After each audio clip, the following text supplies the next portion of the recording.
Joe Bufalino. Joe, how are you doing today? But how you doing, buddy? Good. Joe is the son of Angelo Bufalino from Pittston, Pennsylvania, who is also close with Russell Bufalino. And been trying to set this up for quite some time, Joe. So it's great, though, to finally get together. And we'd love, though, to hear your truth on Absolutely. Everything that's been said out there. There's a lot of books out there written on Russ. And Billy D'Elia came out with a new book, too. I see your father's mentioned in it and a bunch of other stuff like that. But let's just start it off from, where you're from, and we'll take it from there. Born and raised in Pittston, Pennsylvania, but he's still here. How was it? Describe how it was growing up in Pittston. That was a good time.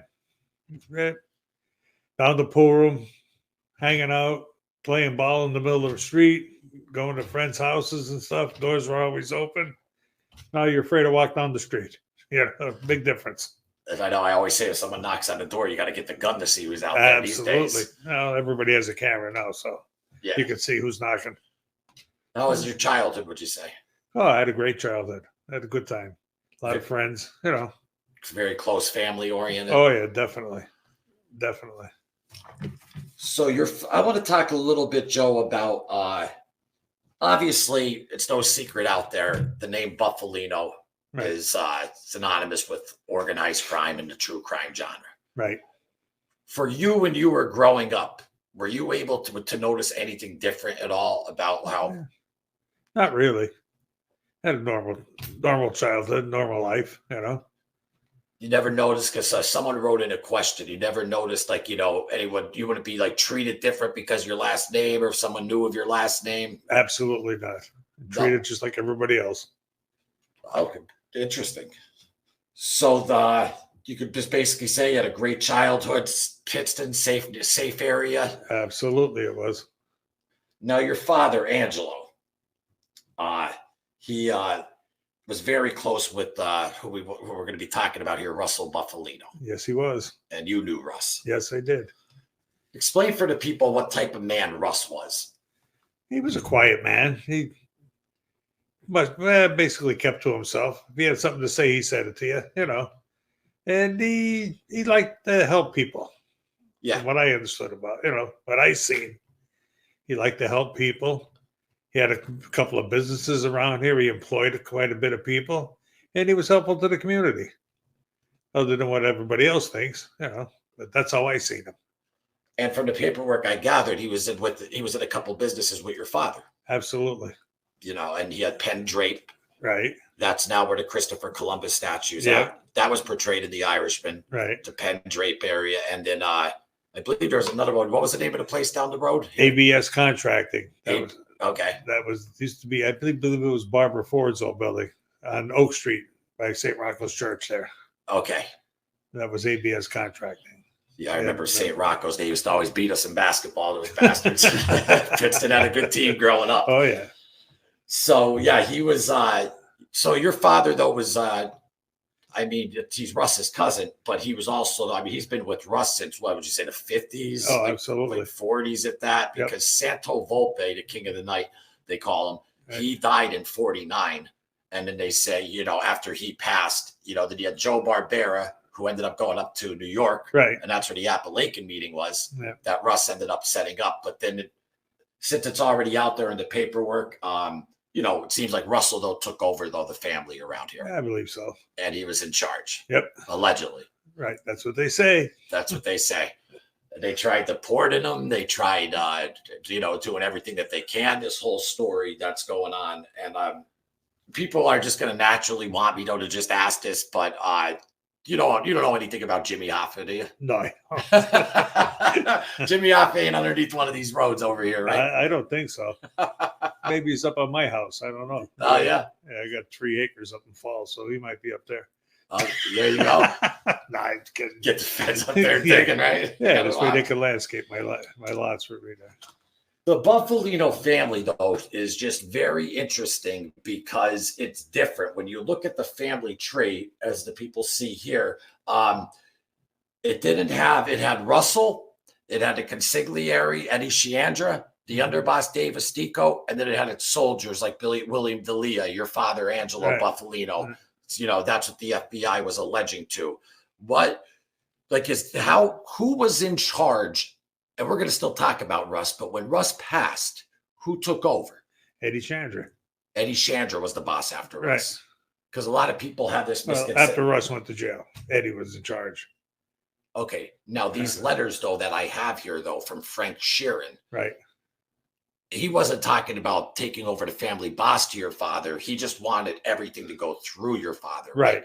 When he was in prison. Because Right. it's, as you could see here, it says clear as day that the big guy wants everything ran through you. And this was Frank Sheeran writing to your father, Angelo. Right.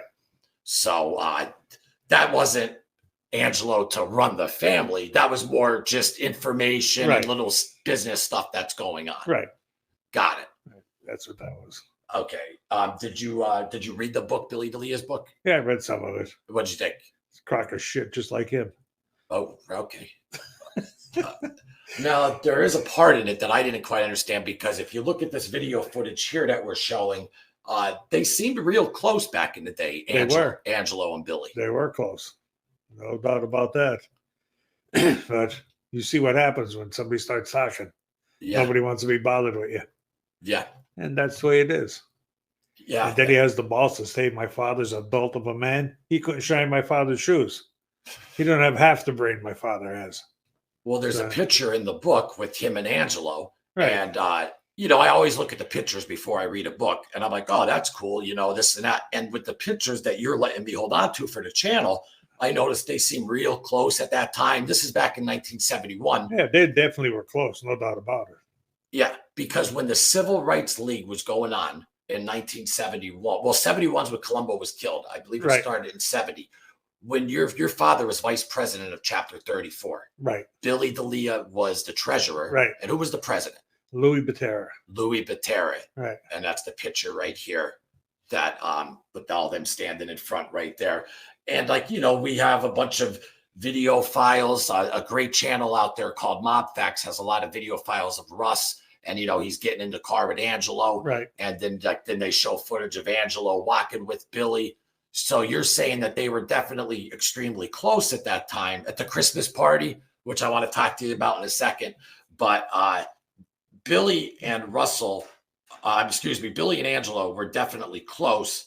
But are you saying because of Angelo's cooperation, that's when everything kind of just went astray? You mean with Billy's cooperation? Oh my God, I'm so sorry. My Billy. father never cooperated with it. No, absolutely not. Your father actually he went on trial for 47 race fixing scams. And it says here that not guilty. Not guilty. Yeah. Didn't do nothing. Didn't do nothing. That's it. So my apologies on there. So what do you think with Billy's cooperation, is that what kind of set everything different? I believe so. Okay. I believe it did. Okay. And why do you think, though, he would call your father adult of a man if they were so close? Yeah. Well, who knows? He must have thought my father was stupid, but I guess he wasn't as stupid as he thought he was. My father died at home in his own bed, not in prison, and he didn't get shot. So how many guys did that? And right there, right behind you, the man next to him, Russell, same thing. He died out. That's rare in this life. Absolutely. So my father couldn't have been too stupid. Yeah. No, I know. But you could talk to anybody in Pittston that knew him or anywhere else. They'll tell you what a man he was. He was a man's man. I haven't heard a bad word about Angelo to everyone I talk to. And I try to be impartial because, I'm just trying to do I'm not a journalist, but how journalists just present the story. Right. I try to be impartial, and everyone I talk to, that's all they keep saying is that Angelo was a man's man, great man. Right. Don't have a bad thing to say about him. And the only thing that I did say, though, that was bad, that I saw that was bad about Angelo was in the book, the Billy's book. Right. So, and it was just that word. So it kind of makes me think, why did you have to throw that word in there? You could have just said Angelo Bufalino, because he was on Michael Francese's show. I don't know if you've seen that. And he was being interviewed with Michael. And he was like, yeah, me and Angelo were at the Copacabana together. And he was being all nice then. But this was after. Nice, right. This was after, though, the book was written. Right. If he didn't think my father was stupid, why didn't he take it out of the book? Yeah. He left it in the book, so he must have read the book before they published it. This concludes the sneak peek interview, part 1, with Mr. Joe Bufalino, setting the record straight, the true story behind the Irishman. Stay tuned for part 2 next week, and follow the official Bufalino family page on Instagram for the rest. Have a great week, everyone.